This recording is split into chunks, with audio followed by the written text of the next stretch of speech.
शांति, ओम शांति। आज प्यारे बाबा की बाड़ी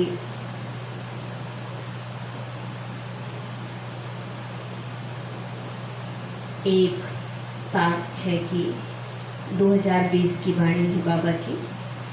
तो प्यारे बाबा ने खास हमें आज जो इशारा दिया है वो एक संदेश देने के ऊपर ध्यान खिंचवाया है कि कैसे हम जन जन को बाबा का पैगाम पहुंचाएं। उसके लिए कुछ माध्यम होना आवश्यक होता है और माध्यम बनते हैं बाबा के सेंटर, जिसके द्वारा हम अनेक आत्माओं को संदेश देने के निमित्त बनते हैं। साथ साथ जो सुनाने वाले ज्ञान में होते हैं वो भी एक योग होना बहुत ज़रूरी होता है, जिसका ज्ञान अच्छा हो, मंथन अच्छा हो और बाबा का पैगाम सबको अच्छी तरह पहुंचा सके। तो ऐसे खास बच्चों के लिए आज बाबा ने इशारा दिया कि ऐसा कोई खास कार्य करो जो अच्छा बाबा का सेंटर बनाए और साथ साथ वहाँ पर अच्छे भाई बहन हो तो बाबा का भक्का और सो अच्छा निकलेगा और बाबा का ज्ञान भी जन जन को पहुँच जाएगा। तो ये खास बाबा ने आज मुरली में पूरे संदेश के ऊपर ही इशारा दिया है। तो अभी हम समझेंगे कि बाबा ने जो संदेश दिया उस संदेश को हम कैसे अपने जीवन में उतार सकते हैं। तो आज की मुरली है, बाबा बोले, मीठे बच्चे, बड़े बड़े स्थानों पर बड़े बड़े दुकान सेंटर खोलो, सर्विस को बढ़ने के लिए प्लान बनाओ, मीटिंग करो, विचार चलाओ। ऐसे ऐसे स्थान बनाओ, विचार करो और बाबा कहते हैं मीटिंग करके सेवा करो। प्रश्न है स्थूल वंडर्स तो सब जानते हैं, लेकिन सबसे बड़ा वंडर कौन सा है जिसे तुम बच्चे ही जानते हो? उत्तर है, सबसे बड़ा वंडर तो यह है जो सर्व का सद्गति दाता बाप स्वयं आकर पढ़ाते। ये वंडरफुल बात बताने के लिए तुम्हें अपने अपने दुकानों का भक्का करना पड़ता है, क्योंकि मनुष्य भक्का शो देखकर ही आते हैं। तो सबसे अच्छा है बड़ा दुकान कैपिटल में होना चाहिए ताकि सब आकर समझें। ऐसे ऐसे बड़े बड़े सेंटर्स, बड़े बड़े स्थानों पर होना चाहिए जो लोग आकर के बाबा का संदेश सुन सकें, क्योंकि जितनी बड़ी जगह होगी वहाँ उतने ही ज़्यादा से ज़्यादा लोग पहुँचेंगे तो संदेश भी अच्छा हो। गीत सुनाया प्यारे बाबा ने, मरना तेरी गली में, जीना तेरी गली में, और मिट जाएगी ये दुनिया तेरी ही गली में, क्योंकि सब कुछ हमारा बाबा का घर है और बाबा की ही दुनिया है। तो ओम शांति। शिव भगवानुवाच, रुद्र भगवानुवाच भी कहा जा सकता है क्योंकि शिव माला नहीं गाई जाती है। जो मनुष्य भक्ति मार्ग में बहुत फिरते हैं उसका नाम रखा हुआ है रुद्रमाला। बाप एक ही है, परंतु राइट वे में वे शिव बाबा पढ़ाते हैं, वह नाम ही होना चाहिए। परंतु रुद्रमाला नाम चला आता है तो वह भी समझाना होता है। शिव और रुद्र में कोई फर्क नहीं, बच्चों की बुद्धि में है कि हम अच्छी रीति पुरुषार्थ कर बाबा की माला में नजदीक आ जाएं। ये दृष्टांत भी बताया जाता है, जैसे बच्चे दौड़ी लगाकर जाते हैं, निशान तक जाए फिर लौट आकर टीचर पास खड़े होते हैं, तो बच्चे भी जानते हमने 84 का चक्र लगाया। अभी पहले पहले जाकर माला में प्रोना है। वह है वुमेन स्टूडेंट की रेस, यह है रूहानी रेस। वह रेस तुम कर ना सको, यह तो है ही आत्माओं की बात। आत्मा तो बूढ़ी जवान व छोटी बड़ी होती नहीं, आत्मा तो एक ही है। आत्मा को ही अपने बाप को याद करना है, इसमें कोई तकलीफ की बात नहीं है। सिर्फ आत्मा समझो और ये याद करने की टिप डाल दो। बाकी बाबा कहते इसमें बूढ़े या जवान की कोई बात नहीं है, आत्मा तो एक ही है। आत्मा को ही अपने बाप को याद करना है, इसमें कोई तकलीफ की बात नहीं। भल पढ़ाई में झीले भी हो जाए, परंतु इसमें क्या तकलीफ, कुछ भी नहीं। सभी आत्माएं भाई भाई हैं, उस रेस में जवान तेज दौड़ेंगे, यहाँ तो वह बात नहीं है। वहाँ पर एक तरीके से जो शारीरिक रूप से फिट होता है तो जो दौड़ में अच्छा आगे जाता है तो उसका नाम होता है। पर बाबा कहते हैं यहाँ तो इस तरीके से कोई दौड़ी नहीं है, यहाँ दौड़ी हमारे पुरुषार्थ की दौड़ है, हमारे अच्छे कर्म की दौड़ है। तो बच्चों की रेस है रुद्रमाला में प्रोने की। बुद्धि में है कि हम आत्माओं का भी झाड़ है। वह शिव बाबा की सब मनुष्य मात्र की माला, ऐसे नहीं कि सिर्फ 108 या 16,000 108 की माला है, नहीं, जो भी मनुष्य मात्र है सबकी माला है। बच्चे समझते हैं नंबरवार हर एक अपने अपने धर्म में जाकर विराजमान होंगे, जो फिर कल्प कल्प उसी जगह पर ही आते रहेंगे। यह भी बंधन है ना, दुनिया इन बातों को नहीं जानती। तुम्हारे में भी जो विशाल बुद्धि वाले हैं वह इन बातों को समझ सकते हैं, सबकी समझ में नहीं आएगा। बच्चों की बुद्धि में भी यही ख्याल रहना चाहिए कि हम सबको रास्ता कैसे बताएं। ये विष्णु की माला शुरू से लेकर के सिजरा शुरू होता है, टाल टालियाँ सब है ना, वहाँ भी छोटी छोटी आत्माएं रहती हैं, यहाँ है मनुष्य, फिर सब आत्माएं एक्यूरेट वहाँ खड़ी होगी। ये वंडरफुल बातें मनुष्य स्थूल वंडर्स सब देखते हैं, परंतु वह तो कुछ भी नहीं है। ये कितना वंडर है जो सर्व का सद्गति दाता परम पिता परमात्मा आकर पढ़ाते हैं। कृष्ण को सर्व का सद्गति दाता थोड़ी ही कहेंगे। तुमको ये सब पॉइंट्स भी धारण करने। मूल बात है गीता के भगवान के, इस पर जीत पाई तो बस। गीता है ही सर्वशास्त्रमय शिरोमणि, भगवान की गाई हुई। पहले पहले तो ये कोशिश करनी है, आजकल तो बड़ा भक्का चाहिए। जिस दुकान में बहुत शो होता है वहाँ मनुष्य बहुत घुसते हैं, क्योंकि जितने बड़े बड़े शोरूम होते हैं लोगों को वहाँ पर हर वैरायटी मिलती है और समझाने वाले सेल्समैन भी बहुत अच्छे होते हैं, तो वहाँ जाना लोग पसंद करते हैं, क्योंकि उनके हिसाब से उन्हें लग्जरी व्यवस्थाएं भी मिल जाती हैं। समझेंगे यहाँ अच्छा माल होगा। बच्चे डरते हैं, इतने बड़े बड़े सेंटर्स खोले तो लाख 2 लाख सलामी देवे, तब दिल पसंद मकान मिले। एक ही रॉयल बड़ा दुकान हो, बड़े दुकान बड़े बड़े शहरों में ही निकलते, एक भी शोरूम हो लेकिन अच्छा हो, अर्थात बाबा का सेंटर जो भी हो वो एक बहुत ही अच्छी व्यवस्थाओं से भी संपन्न हो, साथ में वहाँ की सेवा देने वाले ज्ञान रत्नों के व्यापारी भी बहुत अच्छे हो। तुम्हारा सबसे बड़ा दुकान निकलना चाहिए कैपिटल में। बच्चों को विचार सागर मंथन करना चाहिए, कैसे सर्विस बढ़े। बड़ा दुकान निकालेंगे तो बड़े बड़े आदमी आएंगे, बड़े आदमी का आवाज छट फैलता है।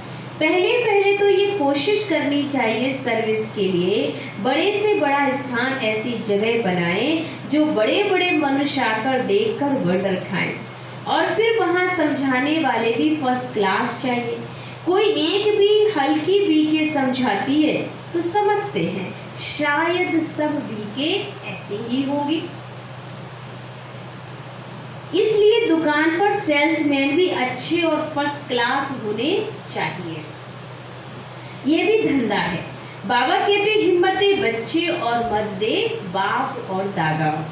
वह विनाशी धन तो कोई काम नहीं आएगा, हमको तो अपनी अविनाशी कमाई करनी है। इसमें बहुतों का कल्याण होगा, जैसे इस ब्रह्मा ने भी किया। फिर कोई भूख थोड़ी ही मरते, तुम भी खाते हो, ये भी खाते हैं। यहाँ जो खान पान मिलता है वह और कहीं नहीं मिलता। ये सब कुछ बच्चों का ही है। बच्चों को अपनी राजाई स्थापन करनी है, इसमें भी बड़ी विशाल बुद्धि चाहिए। कैपिटल में नाम कितना नाम निकला तो सब समझ जाएंगे, कहेंगे बरोबर ये तो सच बतलाती है। विश्व का मालिक तो भगवान ही है। निश्चय बैठ जाए कि हमें पढ़ाने वाला जो इस विद्यालय में वो स्वयं विश्व का मालिक स्वयं भगवान ही है, और वो हमें विश्व का मालिक बनाएगा। मनुष्य को विश्व का मालिक थोड़ी बनाएगा। बाबा सर्विस की वृद्धि के लिए राय देते रहते हैं। सर्विस की वृद्धि तभी होगी जब बच्चों की फ्राक दिल होगी। जितना बड़ा दिल होगा उतनी सेवा करने का हमारा जो है, बाबा कहते हैं लोगों को हमारी भावनाएं अच्छी पहुंचेगी। तो इसलिए फ्राक दिल अर्थात बड़ा दिल रखो, देने की भावना रखो, छोटा दिल नहीं होना चाहिए। जो भी कार्य करते हो फ्राक दिली से करो। कोई भी शुभ कार्य आप ही करना है, ये बहुत अच्छा है। कहाँ भी जाता आप ही करे सो देवता, कहने से करे वह मनुष्य, कहने से भी ना करे बाबा तो दाता है। बाबा थोड़ी किसको कहेंगे ये करो, बाबा तो जो भी कराता हमारे भाग के लिए करा रहा है। तो हमें जो कुछ भी करना है अपने भाग के लिए करना है, इसमें बाबा का कोई स्वार्थ नहीं है। तो बाबा कहने से भी ना करे, बाबा के कहने से भी ना करे, बाबा तो दाता है। बाबा थोड़ी किसको कहेंगे ये करो, इस कार्य में इतना लगाओ, नहीं। बाबा ने समझाया है बड़े बड़े राजाओं का हाथ कभी बंद नहीं रहता। राजाएं हमेशा दाता होते, बाबा राय देते हैं क्या क्या जाकर करना चाहिए, खबरदारी भी बहुत चाहिए। माया पर जीत पानी है, बहुत ऊंच पद है। पिछाड़ी में रिजल्ट निकलती है, फिर जो बहुत मार्क्स से पास होते हैं उनको खुशी भी होती है। पिछाड़ी में साक्षात्कार तो सबको होंगे ना, परंतु उस समय कर क्या सकेंगे। अगर यहाँ पढ़ाई नहीं की, हमने पुरुषार्थ अच्छा नहीं किया, तो बाद में अगर हमें साक्षात्कार हुआ भी तो उससे भी बाबा कहते हैं कोई फायदा नहीं निकलेगा, कि हम तो कुछ कर ही नहीं पाए। फिर तकदीर में जो है वही मिलेगा और हमें स्वीकार करना होगा। पुरुषार्थ की बात अलग है। बाप बच्चों को समझाते हैं विशाल बुद्धि बनो, अभी तुम धर्म आत्माएं बनते हो। दुनिया में धर्मात्मा तो बहुत होकर गए हैं, बहुत गुणों का नामाचार होता है। फलाना बहुत धर्मात्मा मनुष्य था। कोई तो पैसे इकट्ठे करते करते अचानक मर जाते हैं, फिर ट्रस्टी बनते हैं। कोई बच्चा भी नालायक होता है तो फिर ट्रस्टी करते हैं। और इस समय तो यह है ही पाप आत्माओं की दुनिया। अगर लौकिक में किसी का बच्चा योग नहीं होता है तो माँ बाप अपनी प्रॉपर्टी कहीं ना कहीं ट्रस्ट में दे देते हैं, किसी को दे देते हैं, क्योंकि वो योग ही नहीं है। तो बाबा कहते हैं बच्चे यहाँ तो बाबा किसको देगा, कहीं ना कहीं बच्चों को ही देगा, लेकिन बच्चे भी वो जो योग्य हैं उन्हीं बच्चों को बाबा की प्रॉपर्टी अर्थात ज्ञान रत्नों का खजाना प्राप्त होगा। इस समय तो यह है पाप आत्माओं की दुनिया। बड़े बड़े गुरुओं आदि को भी दान करते हैं। जैसे कश्मीर का महाराजा था, बिल करके गया कि आर्य समाजियों को मिले, उनका धर्म वृद्धि को पाए, अभी तुमको क्या करना है, किस धर्म को वृद्धि में लाना, आदि सनातन देवी देवता धर्म ही, ये भी किसको पता नहीं है। अभी तुम फिर से स्थापन कर रहे हो ब्रह्मा द्वारा स्थापना। अब बच्चों को एक की ही याद में रहना चाहिए। तुम याद के बल से ही सारे सृष्टि को पवित्र बनाते हो, क्योंकि तुम्हारे लिए तो पवित्र सृष्टि चाहिए। इनको आग लगने से पवित्र बनती है, खराब चीज को आग में पवित्र बनाते हैं ना। तो जितना हमारे अंदर योग की अग्नि बनेगी उतनी जल्दी हमारे जन्म जन्म के पापों से भी मुक्ति मिलेगी और आत्मा पावन होती चली जाएगी। इनमें सब आप पवित्र वस्तु पढ़कर फिर अच्छी रीति, बाबा ने कहा अच्छी होकर फिर निकलेगी। तुम जानते हो ये बहुत छीछी तमो प्रधान दुनिया, फिर सतो प्रधान होनी है। ये ज्ञान यज्ञ है ना, तुम हो ब्राह्मण, ये भी तुम जानते हो। शास्त्रों में अनेक बातें लिख दी यज्ञ पर। फिर दक्ष प्रजापिता का भी नाम दिखाया है। फिर रुद्र ज्ञान यज्ञ कहा गया। इसके लिए भी क्या क्या कहानियां बैठ लिखी हैं। यज्ञ का वर्ण कायदे सिर है नहीं, बाबा ही आकर के सब कुछ समझाते हैं। अभी तुम बच्चों ने ज्ञान यज्ञ रचा है। श्रीमस्ते, ये ज्ञान यज्ञ और फिर विद्यालय भी हो जाता है। ज्ञान और यज्ञ दोनों अक्षर अलग अलग हैं। यज्ञ में आहुति डालनी है, ज्ञान सागर बाप ही आकर यज्ञ रचते हैं। ये बड़ा भारी यज्ञ है जिसमें सारी पुरानी दुनिया स्वाहा होनी है, अर्थात पुरानी जो कुछ भी पुराना मटेरियल्स है, पुराने संस्कार है, वो सब कुछ बाबा कहते स्वाहा करना है। तो बच्चों को सर्विस का प्लान बनाना, भल गावड़ों आदि में भी सर्विस करो। तुमको बहुत कहते गरीबों को ये नॉलेज देनी चाहिए, सिर्फ राय देते, खुद कोई काम नहीं करते हैं, सर्विस नहीं करते, सिर्फ राय देते हैं कि ऐसा करो। तो बहुत अच्छा है, परंतु हमको फुर्सत नहीं है। नॉलेज बहुत अच्छी है, सबको ये नॉलेज मिलनी चाहिए। अपने को बड़ा आदमी, तुमको छोटा आदमी समझते हैं, तुमको बहुत खबरदार रहना चाहिए। उस पढ़ाई के साथ फिर ये पढ़ाई भी मिलती है। पढ़ाई से बातचीत करने का अकल आ जाता है, मैनर्स अच्छे हो जाते हैं। अनपढ़े तो जैसे भुट्टू होते हैं, बाबा कहते हैं, नहीं बिल्कुल भी बुद्धू कहेंगे, जैसे कोई समझ ही नहीं है कि हमें कैसे बाबा का पैगाम देना है, कैसे बात करनी चाहिए, अकल नहीं है। बड़े आदमी को हमेशा आप कह बात करनी होती है। मैंने आज बाबा हमें कुछ सिखा रहा है कि कैसे हम लोगों को गाइड करें, उनके साथ जैसा व्यक्ति उनसे कैसा हमारा व्यवहार होना चाहिए। तो हर एक व्यक्ति से वैसे तो हमें सबसे ही आप करके बात करनी चाहिए, लेकिन जितना कोई बड़ा है तो उसको उसी रिस्पेक्ट के आधार पे अगर हम बात करेंगे तो उसका असर हमारा अच्छा पड़ेगा। यहाँ तो कोई ऐसे भी है जो पति को भी तुम कह देंगी। आप अक्षर रॉयल होता है, इसलिए तुम शब्द बाबा कहते आप प्रयोग नहीं कर सकते। बड़े आदमी को आप कहेंगे तो बाबा पहले राय देते हैं कि दिल्ली जो परिस्तान थी फिर से इसे परिस्तान बनाना है। तो दिल्ली में सबको संदेश देना चाहिए। एडवर्टाइजमेंट भी बहुत अच्छी करनी चाहिए, टॉपिक्स भी बताते रहना चाहिए। टॉपिक्स की लिस्ट बनाओ, फिर लिखते जाओ विश्व में शांति कैसे हो सकती है, आकर समझो। 21 जन्मों के लिए निरोगी कैसे बन सकते हो, आकर समझो। ऐसी खुशी की बातें लिखी हुई हो कि 21 जन्मों के लिए निरोगी सत्युगी डबल सरताज आकर बनो। बाबा कहता है ऐसे ऐसे लिखा होना चाहिए कि लोगों को ये बातें समझ आए कि आपको अगर सतयुग में चलना है तो उसके लिए आपको कैसे पुरुषार्थ करना है। तो बहुत ही अच्छे अच्छे सतयुगी दृश्य उनको इमर्ज करें, हम बताएं कि भाई बाबा आया है, स्वर्णिम युग लाने आया है। हम कोई विनाश की बातें नहीं करते, हम बाबा को बाबा का जो ज्ञान देते हैं उसमें हम सतयुग की बातें करें कि सतयुग आने वाला है, खुशी का पल आने वाला है। तो बाबा कहते हैं उससे जो है लोगों को भी एक अच्छा पॉजिटिव संदेश पहुंचेगा। ऐसी खुशी की बातें लिखी हुई हो। 21 जन्मों के लिए निरोगी सतयुगी डबल सरताज आकर बनो। सतयुगी अक्षर तो सब में डालो, सुंदर सुंदर अक्षर हो तो मनुष्य देखकर खुश हो। घर में भी ऐसे बोर्ड चित्र आदि लगे हुए हो, अपना धंधा आदि भल करो, साथ साथ सर्विस भी करते रहो। धंधे में सारा दिन थोड़ी रहना होता है, ऊपर से सिर्फ देखभाल करनी होती है, बाकी काम असिस्टेंट मैनेजर चलाते हैं ना। आपका काम है ज्ञान रत्नों का व्यापार करो। बाकी तो बाबा कहते और भी भाई बहन है जो कि और भी कारोबार कर सकते हैं।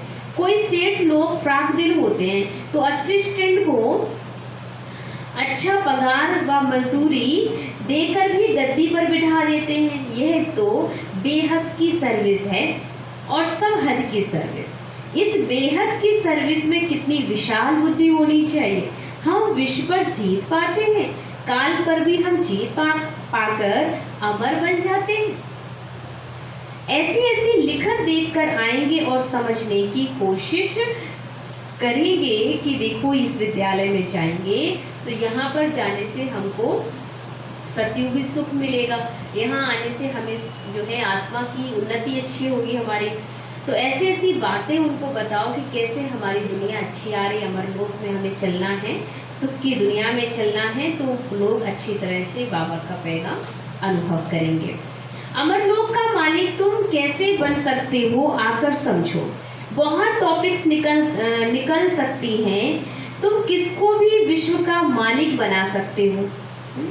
वहाँ दुख का नाम निशान नहीं रहता। बच्चों को कितनी खुशी होनी चाहिए। बाबा हमको फिर से क्या बनाते हैं। बच्चे जानते हैं पुरानी सृष्टि से नई बननी है, मौत भी सामने खड़ा। देखते हो लड़ाई लगती रहती है, बड़ी लड़ाई लगी तो खेल ही खलास हो जाएगा। तुम तो अच्छी रीति जानते हो। बाबा बहुत प्यार से कहते हैं, मीठे बच्चों विश्व की बादशाही तुम्हारे लिए है। तुम विश्व के मालिक थे। भारत में तुमने अथय सुख देखे, वहाँ रावण राज ही नहीं है, तो इतनी खुशी होनी चाहिए। बच्चों को आपस में मिलकर राय निकालनी चाहिए, अखबारों में डालना चाहिए। दिल्ली में भी एरोप्लेन से पर्चे गिराओ। बार बार बाबा हमें वही बात टीच कर रहा है कि सेवा करो, कुछ ऐसा करो जो लोगों को हर एक तक ये मैसेज बाबा का पहुंच जाए। निमंत्रण देते हैं, खर्चा कोई बहुत थोड़ी लगता है। बड़ा ऑफिसर समझ जाए तो फ्री भी कर सकते हैं। बाबा राय देते हैं, जैसे कलकत्ता है, वहाँ चौरंगी में बाबा कहते हैं चौरंगी में फर्स्ट क्लास एक ही बड़ा दुकान हो, रॉयल हो, तो ग्राहक बहुत आएंगे। मद्रास, बॉम्बे, बड़े बड़े शहरों में बड़ा दुकान हो। बाबा बिजनेसमैन भी तो है ना, तुमसे कप्पन पाई पैसे लेकर के एक्सचेंज में क्या देता है। इसलिए गाया जाता रहम दिल, कौड़ी से हीरे जैसा बनाने वाला है, मनुष्य को देवता बनाने वाला है। बलिहारी एक बाबा की है जो हमें क्या से क्या बना देता है। बाबा बाप ना होता तो तुम्हारी क्या महिमा होती। आज अगर हम यहाँ बैठे हैं तो इसमें भी कहीं ना कहीं बाबा का ही हाथ है, क्योंकि अगर बाबा ना आता, बाबा ने हमें इतना श्रेष्ठ ज्ञान ना दिया होता तो आज भी हम भी इतने श्रेष्ठ आत्मा बने ना होते। तो बलिहारी तो किसकी है, बाबा की है। तो बच्चों को फखर होना चाहिए कि भगवान हमको पढ़ाते हैं एम ऑब्जेक्ट नर से नारायण बनने की सामने खड़ी है। पहले पहले जिन्होंने अव्यभिचारी भक्ति शुरू की है वही आकर ऊंच पद पाने का पुरुषार्थ करेंगे।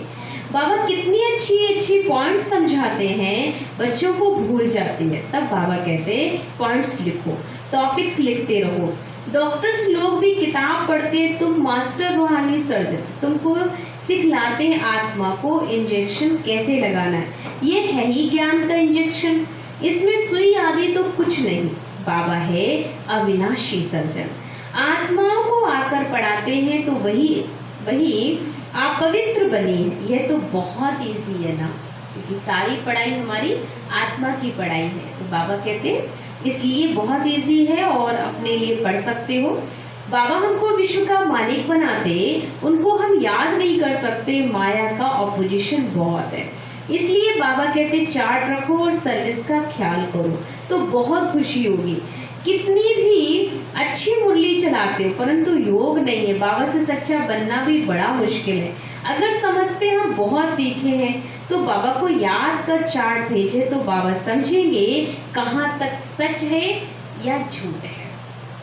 बाबा कहता मुरली सुनाना तो बहुत इजी, सुना लेते हैं, लेकिन मुरली का रस तभी आएगा जब हमारा योग अच्छा होगा और चार्ट भरेंगे हम और हम सच्चे होंगे। बच्चों को समझाया है सेल्समैन बनना है अविनाशी ज्ञान रत्नों का, इसलिए हम ऐसा व्यापारी बने जो जन जन को बाबा का संदेश मिल जावे। अच्छा, मीठे मीठे सिकील दे बच्चों प्रति माता पिता बाप दादा का याद प्यार और गुड मॉर्निंग। रूहानी बाप की रूहानी बच्चों को नमस्ते। हम रूहानी बच्चों की रूहानी बाप दादा को दिल व जान से सिख व प्रेम से याद प्यार और गुड मॉर्निंग। नमस्ते नमस्ते नमस्ते। शुक्रिया बाबा, शुक्रिया बाबा, शुक्रिया। मेरी जिंदगी को संवारने वाले बाबा, तेरा लाख लाख शुक्रिया शुक्रिया शुक्रिया। धारणा के लिए मुख्य सार। फर्स्ट पॉइंट, एम ऑब्जेक्ट को सामने रख, फकुर में रहना है। मास्टर रूहानी सर्जन बन, सबको ज्ञान का इंजेक्शन लगाना है।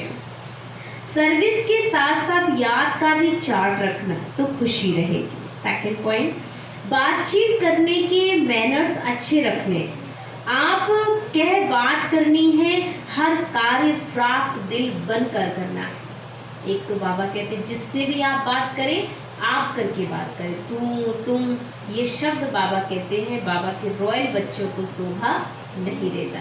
इसलिए हम जिससे भी बात करें, हमारे यहाँ कोई भी भाई बहन भी आता है, चाहे हम अपने घर में रहते हैं, सबसे हमें आप करके ही बात करनी चाहिए और दिल बहुत बड़ा रखना चाहिए, देने की भावना होनी चाहिए। वरदान है सो कल्याण के प्रत्यक्ष प्रमाण द्वारा विश्व कल्याण की सेवा में सदा सफलता मूर्त हो। स्पष्टीकरण दिया बाबा ने, जैसे आजकल शारीरिक रोग हार्ट फेल का ज्यादा है, वैसे आध्यात्मिक उन्नति में दिल शिकस्त का रोग ज्यादा है। ऐसी दिल शिकस्त आत्माओं में प्रैक्टिकल परिवर्तन देखने से ही हिम्मत व शक्ति आ सकती है। जो प्रैक्टिकल खुद बाबा कहते हैं स्ट्रॉन्ग होंगे तो उनको देख करके दूसरे के अंदर भी वो पावर आती है, और अगर एक कमजोर है, दिल शिकस्त है, तो उसे देख करके दूसरे भी दिल शिकस्त हो जाते हैं। तो परिवर्तन देखने से ही हिम्मत व शक्ति आती है। सुना बहुत अच्छा, अब देखना चाहते हैं, प्रमाण द्वारा परिवर्तन चाहते हैं, तो विश्व कल्याण के लिए 100 कल्याण पहले सैंपल रूप में दिखाओ। विश्व कल्याण की सेवा में सफलता मूर्त बनने का साधन ही है प्रत्यक्ष प्रमाण। इससे ही बाबा की प्रत्यक्षता होगी। जो बोलते हो वह आपके स्वरूप से प्रैक्टिकल देखने में आए, तब बाबा की प्रत्यक्षता सहज दिखाई देगी। स्लोगन है दूसरों के विचारों को अपने विचारों से मिलाना, यही रिगार्ड देना होता है। यानी दूसरे जो चीज़ हमसे महसूस करना चाहते हैं और उसी अनुसार हम उन्हें वो देते हैं, तो ये भी एक बहुत बड़ा रिगार्ड है जो कि आत्मा को चाहिए। हमने दे दिया, उससे उसकी भी सेवा हो जाती है और हमारी भी सेवा हो जाती है। तो हम सब ने आज मुरली से खास संदेश देने पर ध्यान दिया कि बाबा का पैगाम हमें जन जन को पहुंचाना है। तो उसके लिए हमें खुद को अच्छा बनाना है, अब प्रैक्टिकल बनाना है, तब हम बाबा का पैगाम जन जन को दे सकेंगे। तो चलते हैं, अभी हम बाबा की याद में बैठेंगे 5 मिनट के लिए और चिंतन करेंगे कैसे हम बाबा की सेवा में निमित्त बन सकते हैं।